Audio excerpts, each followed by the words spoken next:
மில்லட்ஸில் எப்படி பர்ஃபெக்டான கொழுக்கட்டை செய்யலான்னு சொல்லி பார்க்கலாமா? இது வந்து சாப்பிட சாஃப்டாக, ஃப்ளேவர்ஃபுல்லாக கோவிலில் கொடுக்குற பிரசாதம் மாதிரி இருக்கும். அது எப்படி செய்யலான்னு சொல்லி பார்க்கலாமா? கொழுக்கட்டை அப்படின்னாவே இந்த 3 விஷயம் ரொம்ப முக்கியம். 1 வந்து ஃப்ளார், 2 வந்து மெத்தட்ஸ், 3 வந்து ரேஷியோ. அதாவது கொழுக்கட்டைக்கு தேவையான மாவு, 2வது எப்படி பண்ண போகிறோம், 3வது அதுக்கு தேவையான அளவு. அதாவது எவ்வளோ வெல்லம், எவ்வளோ தண்ணி, இந்த மாதிரி. இந்த 3ம் கரெக்டாக இருந்தால் தான் அந்த கொழுக்கட்டை வந்து பர்ஃபெக்டாக வரும். இப்போ நம்ம மாவை பற்றி பார்ப்போம். மாவு வந்து 3 விதமாக ரெடி பண்ணிக்கலாம். 1 ஸ்டோர் பாட், அதாவது கடையிலேருந்து வாங்கி யூஸ் பண்ணுறது. 2வது ஹோம்மேட், அதாவது பல்காவும் நீங்கள் ரெடி பண்ணிக்கலாம், இல்லை கொஞ்சமாக தேவைப்படுதுன்னா கொஞ்சமாகவும் நீங்கள் ரெடி பண்ணிக்கலாம். அடுத்தது பார்த்திங்கன்னா ஃப்ரெஷ் பேட்டர், அதாவது இட்லி தோசைக்கெலாம் தண்ணி ஊற்றி அரைப்போம் இல்லையா, அந்த மாதிரி நம்ம வீட்டில் ரெடி பண்ணி கொழுக்கட்டை செய்யலாம். ஸோ வீட்டில் ரெடி பண்ணுற இந்த 2 டைப் ஆஃப் மாவும் எப்படி ரெடி பண்ணலான்னு சொல்லி டீட்டெயிலாக பார்க்கலாமா? உங்களுக்கு வந்து வீட்லேயே மாவு ரெடி பண்ணணும், அது பவுடர் ஃபார்மில் இருக்கணும், கொஞ்சமாக இருந்தால் போதும் அப்படின்னா நீங்கள் இப்படி ரெடி பண்ணிக்கலாம். நீங்கள் எந்த சிறுதானியத்துலேருந்து வேணால் நீங்கள் வந்து வீட்லேயே மாவு வந்து ரெடி பண்ணிக்கலாம். ஸோ உங்களுக்கு தேவையான அளவு, அதாவது நீங்கள் 1 கப் சிறுதானியத்தை எடுத்துக்கோங்க. அதை வந்து நல்லா 2-3 டைம் கழுவிடுங்க. கழுவிட்டு ஓவர் நைட் அப்படி இல்லைன்னா ஒரு 8 மணி நேரம் வந்து ஊற வச்சுருங்க. அது நல்லா ஊறினதுக்கப்புறம் அந்த ஊறின தண்ணியை வடிச்சிட்டு மறுபடியும் 2-3 டைம் நல்லா கழுவிட்டு தண்ணியெல்லாம் வடிச்சிட்டு ஃபேனுக்கு அடியில் 1/2 to 1 hour நல்லா காய வச்சுருங்க. அது காஞ்சதுக்கப்புறம் அதை தொட்டு பார்த்தீங்க அப்படின்னா வந்து கையில் ஒட்டாமல் வரும். ஸோ அப்போ நீங்கள் வந்து ஒரு மிக்ஸி ஜாரில் சேர்த்துட்டு அதை நல்லா ஃபைன் பவுடராக அரைச்சிடுங்க. இந்த மாதிரி அரைச்சிட்டு அதை வந்து சலிச்சுட்டு நீங்கள் அதுக்கப்புறம் யூஸ் பண்ணலாம். இப்போ நீங்கள் வந்து 1 கப் சிறுதானியத்தை வந்து எடுத்திருந்தீங்க அப்படின்னா உங்களுக்கு வந்து 1.5 கப் இல்லைனா அதுக்கு அதிகமாக தான் மாவு வரும். ஸோ வந்து உங்களுக்கு 1 கப் மாவு இருந்தால் போதும் அப்படின்னா 3/4 கப் சிறுதானியம், அப்படி இல்லைன்னா அரை கப்புக்கு கொஞ்சம் அதிகமாக சிறுதானியம் எடுத்திங்கன்னா உங்களுக்கு அதுலேருந்து 1 கப் மாவு கிடைக்கும். நான் வந்து சாமையிலேருந்து மாவு ரெடி பண்ணுறது தான் வீடியோவில் காட்டியிருக்கேன். இல்லை உங்களுக்கு வந்து பல்காக வேணும், நீங்கள் அந்த மாவை அடிக்கடி யூஸ் பண்ணுவீங்க அப்படின்னா நீங்கள் இந்த மாதிரி பல்காக வந்து அரைச்சி வச்சுக்கலாம். அதே மாதிரி சேம் ப்ராசஸ் தான். எப்படின்னு பார்க்கலாமா? நான் வந்து ராகி 1 கிலோ, கம்பு 1 கிலோ எடுத்துகிட்டு அதுலேருந்து தனித்தனியாக மாவு வந்து ரெடி பண்ணிட்டேன். ஸோ அது எப்படின்னு சொல்லி பார்க்கலாமா? அதே மாதிரி சேம் ப்ராசஸ் தான். உங்களுக்கு தேவையான அளவு நீங்கள் எந்த சிறுதானியத்தை வேணால் எடுத்துக்கலாம். 2-3 டைம் நல்லா கழுவிடுங்க. கழுவிட்டு அதை வந்து 8 மணி நேரம் அப்படி இல்லைன்னா ஓவர் நைட் ஊற வச்சுட்டு ஊறின தண்ணியை வடிச்சிட்டு மறுபடியும் 2-3 டைம் நல்லா கழுவிட்டு ஒரு துணியில் நல்லா காய வச்சுருங்க. ஒரு வெயிலில் வந்து 1 நாள் இல்லைனா 2 நாள் காய வச்சுட்டு நீங்கள் மில்லில் அரைச்சி வந்து ரெடி பண்ணிக்கலாம். உங்களுக்கு ஒரு டிப்ஸ் சொல்லட்டுமா?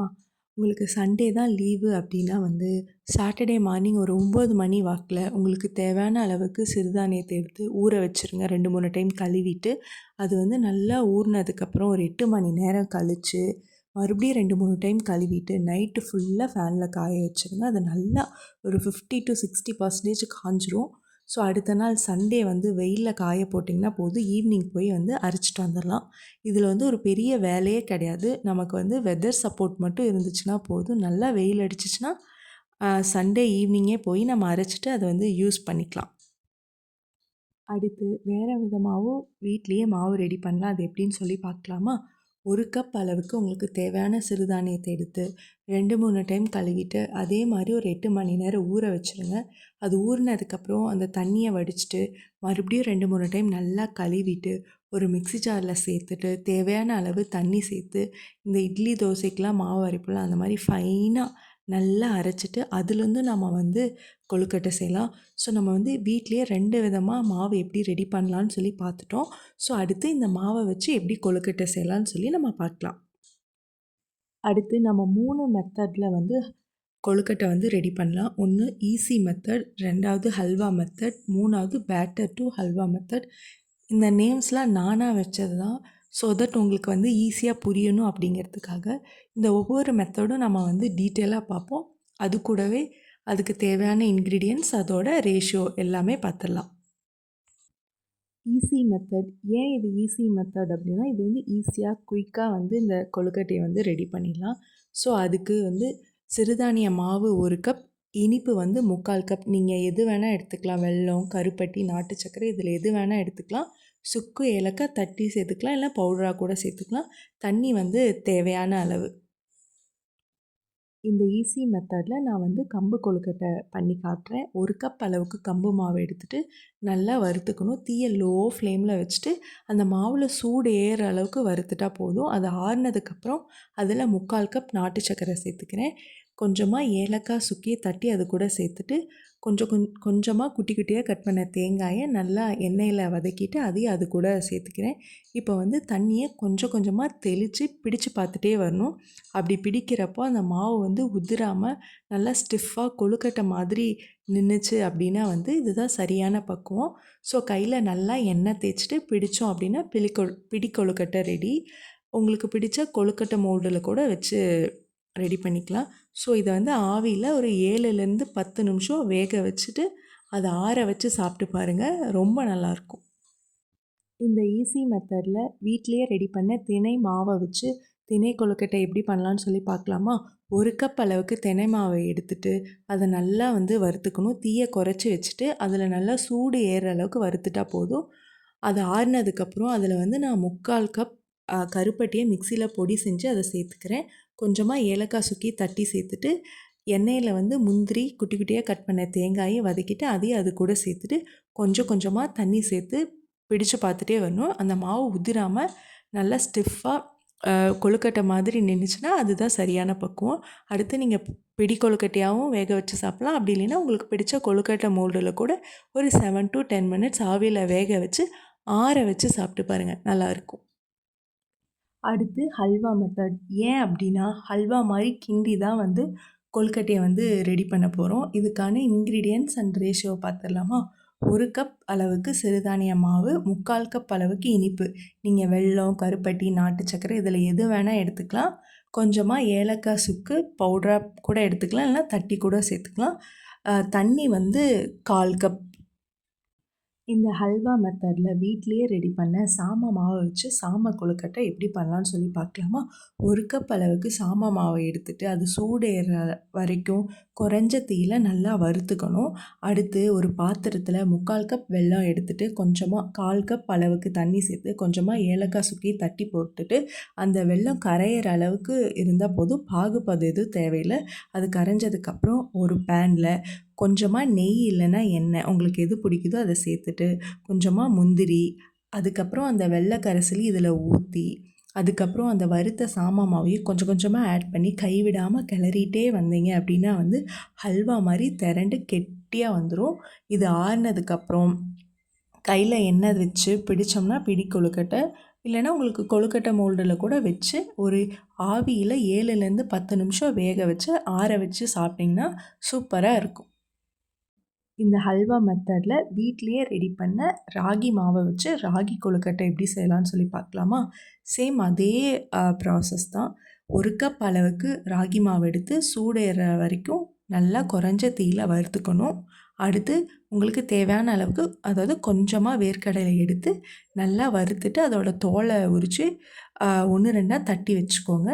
அடுத்து ஒரு பாத்திரத்தில் 3/4 கப் அளவுக்கு வெல்லம், 1/4 கப் அளவுக்கு தண்ணி, கொஞ்சமாக ஏலக்காய் சுக்கி தட்டி சேர்த்துட்டு அந்த வெல்லம் வந்து கரையிற வரைக்கும் இருந்தால் போதும். பாகுபாதம் எதுவும் தேவையில்லை.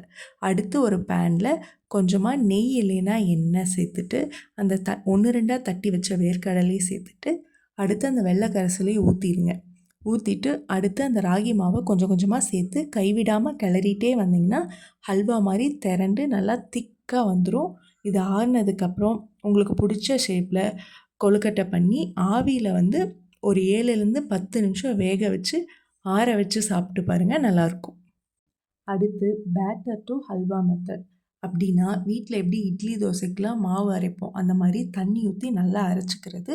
இதுலேயும் நம்ம கொழுக்கட்டை செய்யலாம். ஸோ இதுக்கு தேவையான இன்க்ரீடியன்ட்ஸ் அதோட ரேஷியோ எல்லாம் பார்த்துடலாமா? ஸோ 1 கப் அளவுக்கு நீங்கள் சிறுதானியம் எடுத்துக்கிறீங்க. ஸோ அதுக்கு வந்து 1 1/4 கப் வந்து இனிப்பு, வெல்லமாக இருக்கலாம், கருப்பட்டியாக இருக்கலாம், நாட்டு சர்க்கரை எது வேணாலும் நீங்கள் எடுத்துக்கலாம். அடுத்தது தண்ணியோட அளவு பார்த்திங்கன்னா 1 கப், டோட்டலாக 1 கப். அடுத்தது பார்த்திங்கன்னா சுக்கு, ஏலக்காய் தட்டி உங்களுக்கு தேவையான அளவு எடுத்துக்கோங்க. இந்த பேட்டர் டு ஹல்வா மெத்தடில் வரகு கொழுக்கட்டை எப்படி செய்யலாம்னு சொல்லி பார்க்கலாம். அதுக்கு 1 கப் அளவுக்கு வரகு எடுத்து 2, 3 டைம் நல்லா கழுவிட்டு ஒரு 8 மணி நேரம் ஊற வச்சுருங்க. அது ஊறினதுக்கப்புறம் அந்த தண்ணியை வடிச்சிட்டு மறுபடியும் ஒரு 2, 3 டைம் நல்லா கழுவிட்டு ஒரு மிக்ஸி ஜாரில் சேர்த்துட்டு அதில் 3/4 கப் அளவுக்கு தண்ணி சேர்த்து நல்லா ஃபைனாக அரைச்சிக்கணும். அடுத்து ஒரு பாத்திரத்தில் 1 1/4 கப் அளவுக்கு நாட்டு சர்க்கரை சேர்த்துட்டு 1/4 கப் அளவுக்கு தண்ணி சேர்த்துக்கோங்க. கொஞ்சமாக ஏலக்காய் சுக்கி தட்டி அதில் சேர்த்துட்டு அதை நல்லா கரைச்சிக்கோங்க. பாகுபதம் எதுவும் தேவையில்ல. அது கரைஞ்சதுக்கப்புறம் தனியாக எடுத்து வச்சுருங்க. அடுத்து ஒரு பேனில் நெய் இல்லைன்னா எண்ணெய் சேர்த்துட்டு கொஞ்சமாக குட்டி குட்டியாக கட் பண்ண தேங்காய், கொஞ்சமாக முந்திரி சேர்த்து வதக்கிட்டு அந்த கரைச்ச நாட்டு சக்கரை கரைசலையும் ஊற்றிட்டு அரைச்ச மாவையும் கொஞ்சம் கொஞ்சமாக ஊற்றி கைவிடாமல் கிளறிட்டே வந்திங்கன்னா நல்லா கெட்டியாக திக்காக ஹல்வா மாதிரி வந்துடும். அது ஆறுனதுக்கப்புறம் உங்களுக்கு பிடிச்ச ஷேப்பில் பிடிச்சு ஆவியில் 7லேருந்து 10 நிமிஷம் வேக வச்சு ஆற வச்சு சாப்பிட்டு பாருங்களேன், சூப்பராக இருக்கும். நம்ம இந்த 3 மெத்தட்லேயும் எப்படி கொழுக்கட்டை செய்யலான்னு சொல்லி பார்த்துட்டோம். நீங்கள் எந்த சிறுதானியத்தில் வேணாலும் எப்படி வேணால் மாவு ரெடி பண்ணி நீங்கள் கொழுக்கட்டை செய்யலாம். நீங்கள் எந்த மெத்தடில் பண்ண போகிறீங்களோ அந்த மெத்தட்கான ரேஷியோவை ஃபாலோ பண்ணி நீங்கள் பண்ணுங்கள். கண்டிப்பாக பர்ஃபெக்டான கொழுக்கட்டை கிடைக்கும். நம்ம வீடியோவோட எண்டுக்கு வந்துட்டோம். நான் இப்போ சொல்லக்கூடிய இன்ஃபர்மேஷன் கண்டிப்பாக உங்களுக்கு யூஸ்ஃபுல்லாக இருக்கும்னு நான் நினைக்கிறேன். ஃபஸ்ட்டு என்னென்னா, சோக்கிங் மில்லட்ஸ் இஸ் இம்பார்ட்டன்ட். அதாவது மில்லட்ஸை நம்ம யூஸ் பண்ணுறோம் அப்படின்னாவே அதை கழுவிட்டு ஒரு 8 மணி நேரம் ஊற வைக்கணும். ஏன் கழுவணும் அப்படின்னா அதில் வந்து நிறையா டஸ்ட்டு, மண் அந்த மாதிரி இருக்கும். அதனால தான். அதே மாதிரி ஊற வைக்கிறது ரொம்ப முக்கியம். ஏன்னா அந்த மில்லட்ஸ்லாம் பார்க்க குட்டி குட்டியாக இருந்தாலும் அது ரொம்ப ஸ்ட்ராங்காக இருக்கும். ஸோ நம்ம ஊற வச்சு சாப்பிட்றப்போ ஈஸியாக டைஜஸ்ட் ஆகும். அதே மாதிரி குக்கிங் டைமும் கம்மியாக இருக்கும். அதில் இருக்க சத்துக்களும் நமக்கு முழுமையாக கிடைக்கும். அடுத்து என்னென்னா, ரோஸ்டிங் மில்லட் ஃப்ளவர். அதாவது சிறுதானிய மாவை வாங்கி அப்படியே கொழுக்கட்டை செய்யாமல் அதை வறுத்து செய்கிறப்போ அதில் வந்து ஒரு எக்ஸ்ட்ரா ஃப்ளேவர் வந்து கிடைக்கும். அடுத்து ரொம்ப ரொம்ப முக்கியமானது சாகி டு சாஃப்ட் கொழுக்கட்டை. அதாவது இந்த சிறுதானியத்தில் கொழுக்கட்டை செஞ்சாவே பிடிக்கிறப்பயே ஒரு ஷேப்பே வராத மாதிரி கொல கொலன்னு இருக்க மாதிரி இருக்கும். வெந்த உடனேயும் அப்படி தான் இருக்கும். ஆனால் ஆறுனதுக்கப்புறம் சாஃப்டாக சூப்பராக இருக்கும். அடுத்து முக்கியமானது ப்ராக்டிஸ் பிஃபோர் த டே. அதாவது நீங்கள் ஒரு நல்ல நாளில் புதுசாக ஒரு விஷயம் உங்கள் வீட்டுக்கு குக் பண்ணி கொடுக்க போகிறீங்க அப்படின்னா அதை முன்னாடியே ப்ராக்டிஸ் பண்ணிடுங்க. ஸோ தட் அந்த நல்ல நாளில் உங்களுக்கு எந்தவித டென்ஷனும் இல்லாமல் பீஸ்ஃபுல்லாக போகும் அந்த நாள். அதுக்காக தான் இந்த வீடியோ உங்களுக்கு யூஸ்ஃபுல்லாக இருந்திருக்கும்னு நான் நினைக்கிறேன். So thank you. இவ்வளோ தூரம் பார்த்ததுக்கு. எல்லாருக்கும் ஹாப்பி விநாயகர் சதுர்த்தி.